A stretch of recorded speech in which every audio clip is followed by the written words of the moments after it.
Sault Ste. Marie got a special treat as the World War II B-17 and B-25 bombers recently occupied our airport and airways.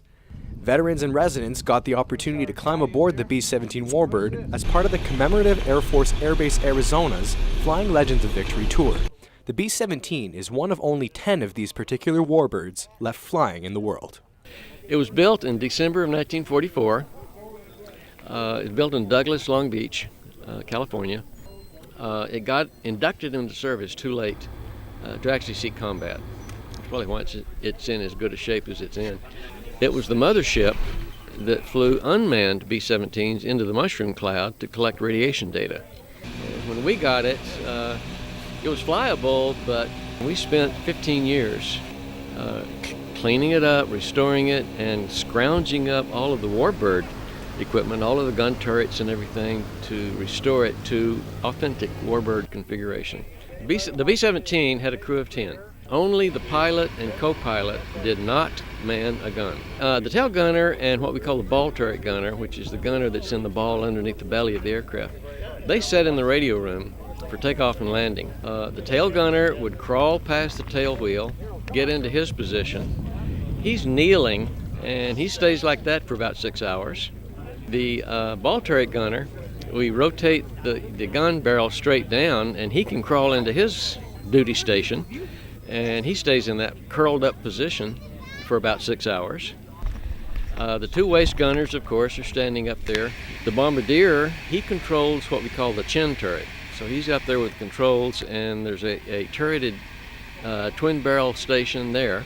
The navigator, who sits right behind him, so whichever side the attack is coming from, the navigator would man that gun. As I say, everybody was busy trying to defend the aircraft or defend the formation. This airplane could take a lot of abuse, keep on ticking. They came home with bullet holes, patch them up, go out the next day. For veterans like Frank Nielsen, it was the opportunity of a lifetime to be back in the skies in one of these breathtaking planes. Small space, a lot of just hard to believe you could fly for 8 hours of that, people shooting at you. I was a pilot.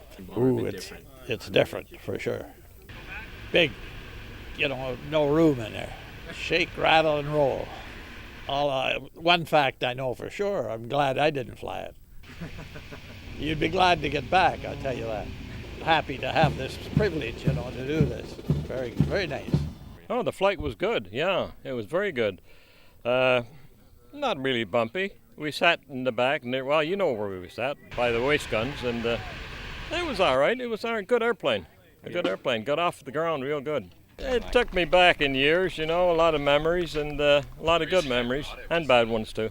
The pilot did well because I wasn't able to see very much at first because I was sitting on the seat there, but then the pilot started to bank the aircraft, especially over the city, and when he banked it a bit, you could see out through the waist gun windows, and it was awesome, just awesome.